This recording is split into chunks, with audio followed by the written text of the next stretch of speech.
प्रथम सगळ्यांना नमस्कार. तर फायनली मी आईकडनं आली आहे बघा, दुपारीच आली आहे. दुपारी मी आधी सकाळी 10 वाजता आम्ही तिकडे गेलो होतो बाहेर, तिथून आलो, आईवर गेले होते, तिथून आले आणि तिथून परत घरी आले, निघाले.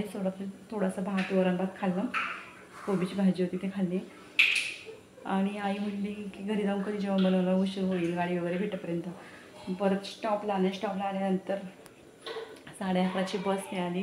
11:30 तिथून बस मिळाली. परत तिकडे आले पुढे चिपळूणला आल्यानंतर परत मला दुसरी बस मिळाली आम्हाला इकडे यायसाठी.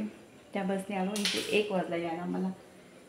मग पहिले आता 2-3 दिवस घरी नाही म्हटल्यावरती थोडीफार घरात घाण होतेच, धूळ लगेच. आपण 1 दिवस झाडू नाही मारला तर बघा किती धूळ बसते.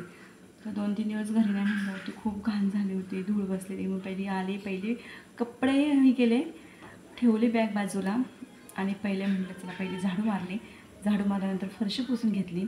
आता म्हटलं जेवण काय बनवणार, 2 वाजले. मग करंजी, चिवडा, शंकरपाळ्या, लाडू वगैरे होतं ते पिल्लू आणि मी खाल्लं आणि मग झोपून गेलो. कूलर लावला आणि झोपले. पण नंतर मग परत थोड्या वेळाने पावसाचं वातावरण झालं, खूप थंड वाटायला लागलं. आता बघा परत गरमी व्हायला लागली. थोडंसं पाऊस पडून गेला. आता बघा वातावरण डेंजरच आहे. मग चक्रीवादळ वगैरे पाऊस वगैरे चालू होता.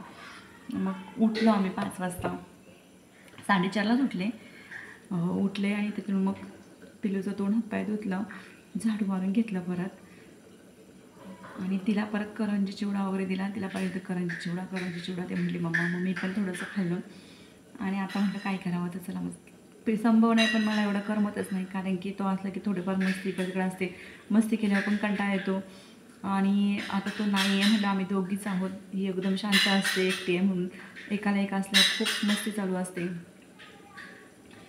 आणि आईकडे गेल्यानंतर पिल्लं पण माझ्या येऊ वाटत नाही आईकडून. आणि आपला तर तुम्हाला तर माहिती आहे, माहेर म्हटल्यावरती जरी किती काम असू दे किंवा नसू दे तरी तिथून पाय निघत नसते यायला. पण आपल्या संसारात आपल्याला यावंच लागतं किती राहिलं तरी, बरं का. मायेला कुणाला नको पाहिजे असतो, माहेरी जेवढं राहावं तेवढंच कमी असतं.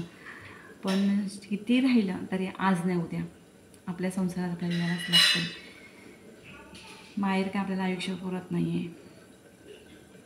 मग म्हटलं आता काय करावं, तर आता बघा थोडीशी सुकी सुकट होती, बळी म्हणून सुकट होती, ती सुकी सुकट आता घातली.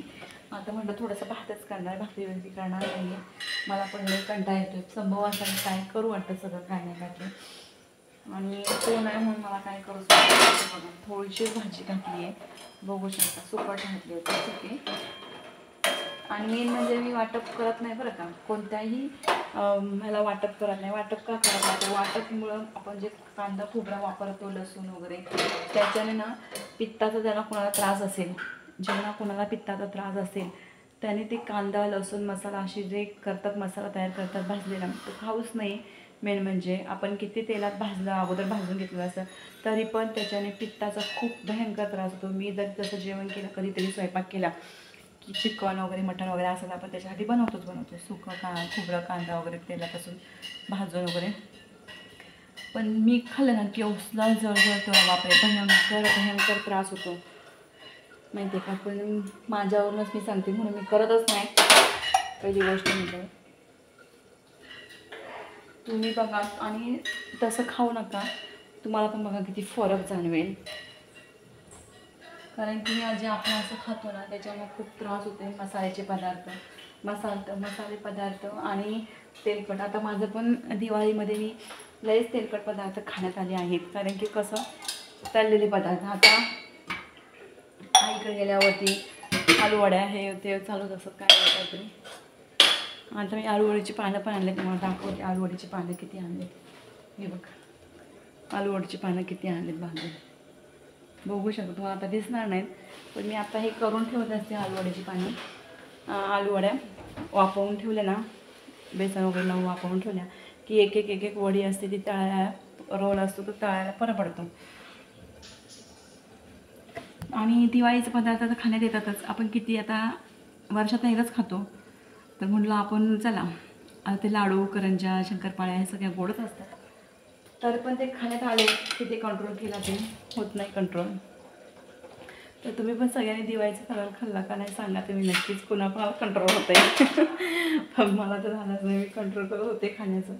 पण झालंच नाही. आणि संभव नाही, माझा मुलगा नाही आहे त्यामुळे मूडच नाही. आता माझा मुलगा येईल उद्या सकाळी नंदेकडून.